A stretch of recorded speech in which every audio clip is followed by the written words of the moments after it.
दोस्तों very good morning to all of you. आज के करंट अफेयर्स के वीडियो में आप सभी का स्वागत है। दोस्तों आज का सबसे पहला प्रश्न बना है, प्रधानमंत्री नरेंद्र मोदी जी ने वित्तीय वर्ष 2020 और 21 में बेचे जाने वाली जो रबी की फसलें होती हैं, तो कितने रबी की फसलों के लिए न्यूनतम समर्थन मूल्य में बढ़ोतरी कर दी है? तो आंसर हो जाएगा इसका ऑप्शन नंबर 6 सी, यानी कि 6। यानी कि रबी की जो फसलें होती हैं उसमें से 6 प्रकार की फसलों का जो न्यूनतम समर्थन मूल्य होता है उसमें इंक्रीमेंट कर दिया गया है। तो ऑप्शन नंबर सी इसका राइट आंसर हो जाएगा। अब यहाँ पर आपको ये भी समझने की ज़रूरत है कि सर ये रबी की फसलें कौन कौन सी होती है। ये चीज़ एग्ज़ाम में अक्सर पूछ ली जाती है, एसएससी और रेलवे के एग्ज़ाम में ये चीज़ बहुत पूछी जाती है। तो सबसे पहले तो आप देख सकते हैं ये फोटो, जिसमें कि पूरी 6 फसलों का नाम दे रखा है और उसमें कितने % की वृद्धि हुई है ये भी यहाँ पर लिखा हुआ है। यहाँ पर आप देख सकते हैं कैबिनेट अप्रूव्स, यानी कि कैबिनेट ने अप्रूव कर दिया है minimum support price for Rabi crops for marketing season 2021 से 22 के लिए। यहाँ पर आप देख सकते हैं किसानों के हितों में लिया गया ये डिसीजन है। अब ये 6 फसलें कौन कौन सी हैं? पहली फसल है गेहूँ, चना, जौ, मसूर, सरसों और कुसुम्ब। ये 6 फसलें हैं जिनके मिनिमम सपोर्ट प्राइस को हाल ही में इंक्रीज कर दिया गया है। इसमें कितनी कितनी वृद्धि हुई है वो भी आप यहाँ पर देख सकते हैं। अब यहाँ पर हमको समझना है कि कौन सी कमेटी के रिकमेंडेशन पर मिनिमम सपोर्ट प्राइस को बढ़ाया गया है। तो देश में किसानों की अच्छी पैदावार, अच्छी कमाई को देखते हुए ये एक स्वामीनाथन आयोग है। स्वामीनाथन आयोग, उन्होंने ये सब रिकमेंड किया था, उनकी ही अनुशंसा पर इस मिनिमम सपोर्ट प्राइस को इंक्रीज़ किया गया है। आप समझते हैं कि देश में अलग अलग मौसम में कौन कौन सी फसलें उगाई जाती हैं। देखो हमारे देश का जो मौसम है उसके हिसाब से अलग अलग मौसम, गर्मी वाली फसलें अलग होती हैं, बरसात वाली अलग होती हैं, सर्दियों वाली अलग होती हैं। तो हमारे देश के अंदर में मौसम के चेंज के हिसाब से फसलों को बेसिकली 3 चीज़ों में, 3 कैटेगरीज में डिवाइड किया गया है। एक होती है खरीफ की फसलें, दूसरी होती है रबी की फसलें और तीसरी होती हैं जायद की फसलें। और तीनों से ही एग्ज़ाम में बहुत सारे क्वेश्चन पूछे जाते हैं।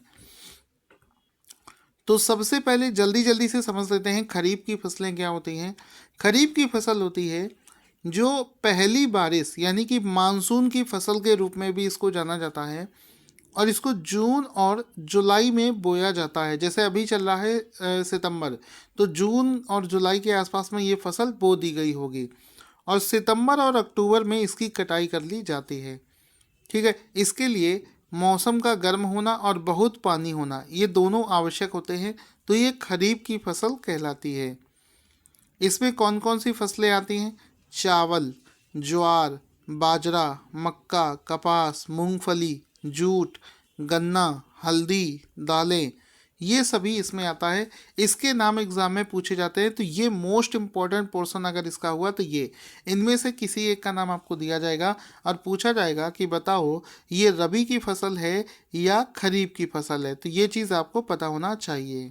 आगे चलते हैं। रबी की फसलें वो फसलें होती हैं जो कि सर्दियों में बोई जाती हैं। जैसे कि रबी की फसल में हो गया, अक्टूबर और नवंबर में इसको बोया जाता है और अप्रैल और मई के आसपास में इसको काट लिया जाता है। अब इसमें से कौन कौन से आते हैं? गेहूं आता है हमारा, ओट आता है, ग्राम, चना आता है, मटर आता है, जौ आता है, आलू, टमाटर, प्याज, तेल, ये सब जो होते हैं ये सभी आपके रबी के फसल कहलाते हैं।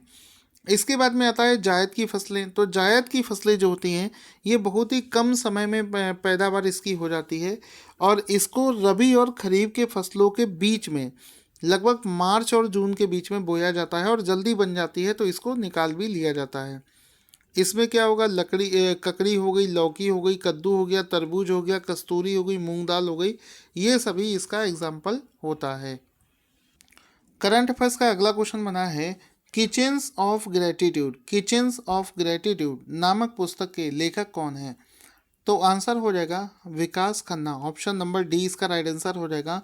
किचन्स ऑफ ग्रेटिट्यूड नाम की एक पुस्तक है जिसको हाल ही में विकास खन्ना ने बोला है कि ये जल्दी ही लॉन्च करी जाएगी। तो विकास खन्ना का फोटो देख सकते हैं। अगर आपको याद होगा तो हाल ही में विकास खन्ना को एशियन गेम चेंजर अवार्ड से भी सम्मानित किया गया था। इनके कौन से प्रोग्राम की वजह से ये न्यूज़ में रहते हैं? इनका एक प्रोग्राम चलता है जिसका नाम है #फीड इंडिया, जिसमें लाखों लोगों को इन्होंने मुफ्त में भोजन उपलब्ध करवाया था गरीबों के लिए। इसी प्रोग्राम को कैसे इन्होंने चालू किया, इन सभी चीज़ों को लिखते हुए किचन्स ऑफ ग्रेटिट्यूड नाम से पुस्तक लिखी है, और जिसके चलते ही हाल ही में विकास खन्ना को एशियन गेम चेंजर अवार्ड से भी सम्मानित किया गया था।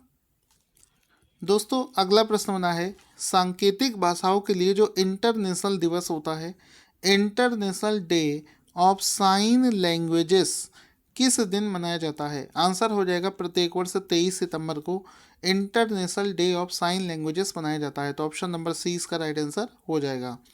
इसमें आप देख सकते हैं यहाँ पर लिखा है जो साइन लैंग्वेजेस होती है, जिन लोगों को बोलने में तकलीफ होती है वो लोग हाथों के इशारों से बात कर सकते हैं अपने साइन, यानी कि साइन का मतलब होता है सांकेतिक भाषा। तो दिखा है इसमें with sign language everyone is incredible, यानी कि हर एक व्यक्ति बोल सकता है। तो ये 23 सितंबर को मनाया जाता है, आपको याद रखना है। वर्ष 2020 के लिए इस दिवस का थीम क्या है? थीम है sign languages are for everyone. याद रखना क्योंकि रिसेंट में अभी जो एग्ज़ाम हुए हैं उनमें इसके थीम के ऊपर क्वेश्चन जरूर पूछे गए हैं। आगे चलते हैं। हाल ही में सरकार ने युवाओं में कौशल विकास के लिए युवाह संगठन लॉन्च करने के लिए किसके साथ में साझेदारी करी है? तो आंसर हो जाएगा यूनिसेफ। ऑप्शन नंबर सी इसका राइट आंसर हो जाएगा कि हाल ही में सरकार ने यूनिसेफ के साथ में साझेदारी करी है कौशल विकास के क्षेत्र में। तो इस फोटो को आप देख सकते हैं, इसमें आप देख सकते हैं यहाँ पर लिखा है युवा। तो युवा नाम से ये जो प्रोग्राम हाल ही में यूथ के अंदर में कौशल विकास को लेकर शुरू किया गया है, उसके लिए यूनिसेफ के साथ में एक करार किया है, जिसका कि लोगो आप यहाँ पर ऊपर देख सकते हैं। और इन बच्चों के हाथ में युवा नाम से ये जो फोटो है, और यूनिसेफ के साथ में मिलकर सरकार ने इस प्रोग्राम को शुरू किया है। दोस्तों आपको हजारों बार मैं बता चुका हूँ यूनिसेफ का फुल फॉर्म, अगर आपको याद है तो उसका कमेंट करके आंसर लिखें। अगला क्वेश्चन बनेगा, विश्व गैंडा दिवस वर्ल्ड राइनोसोरस डे किस दिन मनाया जाता है? तो आंसर हो जाएगा प्रत्येक वर्ष 22 सितंबर को विश्व गैंडा दिवस राइनोसोरस डे मनाया जाता है। तो ऑप्शन नंबर बी इसका राइट आंसर हो जाएगा। इसमें आप देख सकते हैं वर्ल्ड राइनो डे, जिसमें कि आपको पता होना चाहिए पूरे विश्व भर में राइनोसोरस की 5 प्रजातियां पाई जाती हैं, उनके ही संरक्षण के लिए इस दिवस को मनाया जाता है। तो प्रत्येक वर्ष 22 सितंबर को विश्व राइनो डे मनाया जाता है, विश्व गैंडा दिवस मनाया जाता है 22 सितंबर को। आगे चलते हैं, ये वाला क्वेश्चन हम लोग कर चुके हैं। इसके बाद में हमारा अगला प्रश्न क्या बनता है वो समझते हैं। क्वेश्चन बनेगा कि सितंबर 2020 में संसद ने किस राज्य में राष्ट्रीय रक्षा विश्वविद्यालय की स्थापना के लिए एक विधेयक पारित किया है? तो देश के अंदर में एक राष्ट्रीय रक्षा विश्वविद्यालय बनाया जाएगा, जिसके लिए हाल ही में एक विधेयक पास कर दिया गया है, और ये जो विश्वविद्यालय है इसको गुजरात राज्य में बनाया जाएगा। तो option number C will be the right answer कि गुजरात में एक राष्ट्रीय रक्षा विश्वविद्यालय स्थापित करने के लिए एक विधेयक पास कर दिया गया है। तो इस विधेयक के पास होने से क्या होगा, गुजरात के गांधीनगर में एक पहले से ही यूनिवर्सिटी चल रही है, उसी को अपग्रेड कर दिया जाएगा। तो इसके तहत गुजरात के गांधीनगर में एक विश्वविद्यालय है जिसको रक्षा शक्ति विश्वविद्यालय के नाम से जानते हैं, उसको ही अपग्रेड करके राष्ट्रीय रक्षा विश्वविद्यालय के रूप में अपग्रेड कर दिया जाएगा। तो ऑप्शन नंबर सी इसका राइट आंसर हो जाएगा कि गुजरात के गांधीनगर में इसको डेवलप किया जाएगा। हाल ही में किस राज्य में मुख्यमंत्री किसान कल्याण योजना शुरू करी गई है? तो हाल ही में मुख्यमंत्री किसान कल्याण योजना जो है इसको मध्य प्रदेश में शुरू किया गया है। ऑप्शन नंबर सी इसका राइट आंसर हो जाएगा। किसानों की भलाई के लिए मध्य प्रदेश में किसान कल्याण योजना की शुरुआत करी गई है। इस योजना के तहत क्या होगा कि इस योजना के तहत किसानों को प्रति वर्ष 4,000 रुपये की सहायता प्रदान करी जाएगी। तो ये अमाउंट भी याद रखना, एग्जाम में पूछा जा सकता है कि इस योजना के तहत कितने हज़ार रुपये की सहायता प्रदान करी जाएगी। तो इसके लिए 4,000 रुपये जो है ये साल में 2 समान किस्तों में प्रदान किए जाएंगे और लगभग 77 लाख किसानों को इससे फ़ायदा पहुंचेगा। मध्य प्रदेश के मुख्यमंत्री शिवराज सिंह चौहान ने 26 सितंबर को इस चीज़ का अनाउंसमेंट करने की घोषणा करी है।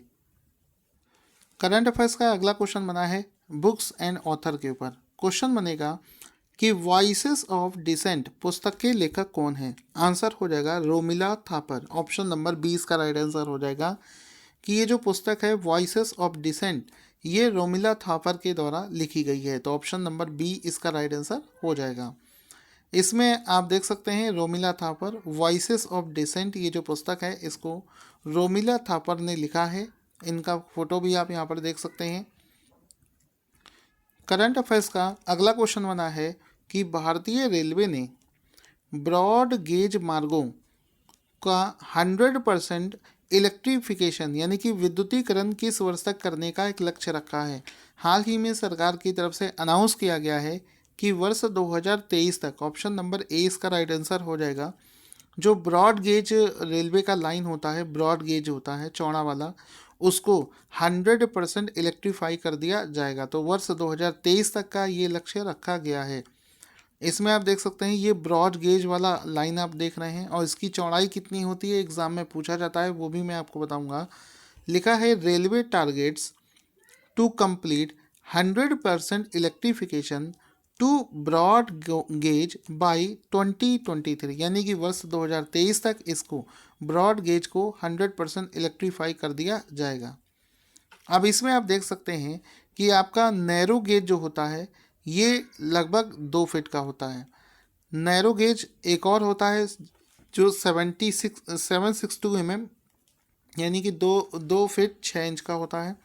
मीटर गॉज आपका 3 फुट ये 1000 mm का होता है। स्टैंडर्ड गॉज आपका 1435 mm का होता है और जो आपका ब्रॉड गेज होता है ये 5 फीट 6 इंच यानी कि 1776 mm का होता है।